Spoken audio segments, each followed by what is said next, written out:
Muy buenas a todos, sean todos bienvenidos a la continuación de nuestro curso de programación desde cero, a quien podemos programar. En esta ocasión vamos a ver todas las resoluciones a todos los problemas que hemos visto hasta el momento mediante pseudocódigo. Entonces ya hemos visto cómo son los diagramas de flujo, cómo se crea un diagrama de flujo, que es la función que tiene un algoritmo visualmente hablando.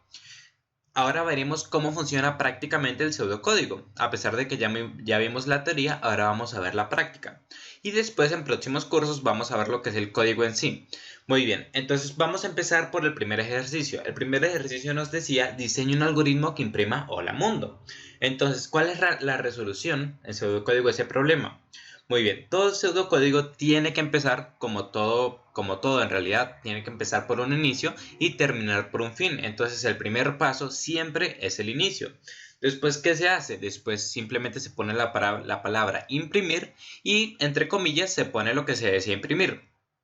Es como una forma mucho más humana de que podemos tener para pensar en cómo resolver un problema sin tirarnos de una vez al código o a diseñar el diagrama de flujo.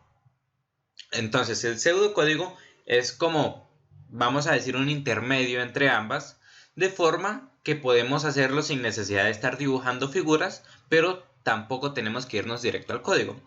Y en este caso, ya el tercer paso sería el fin. Pero vamos a un ejercicio un poco más complejo. Vamos al ejercicio 2. El ejercicio 2 nos dice, diseñe un algoritmo que reciba como datos dos números. Estos deben ser sumados, restados, multiplicados y divididos. Al final, imprimir cada resultado. Entonces, ya sabemos que debemos empezar por inicio y después lo que viene es declarar variables. Tú puedes en realidad poner la palabra que tú quieras, declara, declaro, declaración, porque es algo meramente para ti, es una guía para ti mismo y funciona para pensar mejor en cómo resolver un problema. Entonces declara n1 es igual a 0 y n2 es igual a 0. Después lea n1 y n2. Posteriormente imprimir n1 más n2, n1 menos n2, n1 por n2 y n1 entre n2.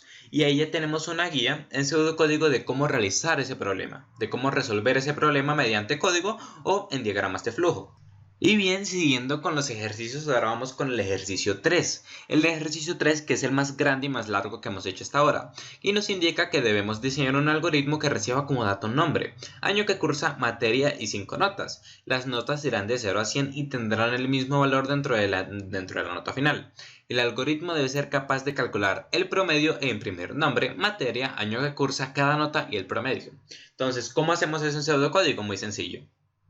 Empezamos como siempre por inicio. Después debemos declarar las variables. Declaramos nombre, año, materia, las notas y el promedio. Sin embargo, a la hora de leer las variables, obviamente no vamos a leer promedio porque el promedio no es una lectura. El promedio es un cálculo y eso es lo que hacemos en el cuarto paso, calcular el promedio, que ya sabemos que la fórmula es la sumatoria de las notas dividida entre la cantidad de las mismas. Muy bien, posteriormente imprimimos y por último, como siempre, indicamos que es fin. Y ahora pasemos al ejercicio 4. El ejercicio 4 nos indica que debemos diseñar un algoritmo que reciba como dato un número. El algoritmo debe ser capaz de imprimir qué número viene antes y qué número viene después del número inicialmente ingresado. Entonces, ¿cómo podemos hacer eso también en pseudocódigo? Muy sencillo. Empezamos por inicio, después declaramos n1, leemos ese mismo número e imprimimos n1 más 1 y n1 menos 1. Y por último, indicamos que es el fin. Entonces, eso sería todo por el momento. En esencia, así es como se trabaja por pseudocódigo. Tú puedes elegir las palabras clave si quieres que diga imprima, si quieres que diga imprimir, si quieres que diga resultado impreso, como tú quieras. Eso es algo que te indica a ti qué es lo que va a hacer el algoritmo. Entonces, cabe destacar que una de las más grandes ventajas es que no tenemos que estar con esos detalles que hacemos en el intérprete. Por ejemplo, el nombre es más no, sino que sencillamente indicamos qué es lo que se va a imprimir. Y los detalles, que eso es lo menos importante, los detalles los podemos ir haciendo conforme realicemos el algoritmo, o mejor dicho, el diagrama de flujo. Lo importante es que sepamos cómo hacerlo. Entonces nada, espero que les haya gustado. Muchas gracias por ver el video y recuerden que todos podemos programar. Un saludo.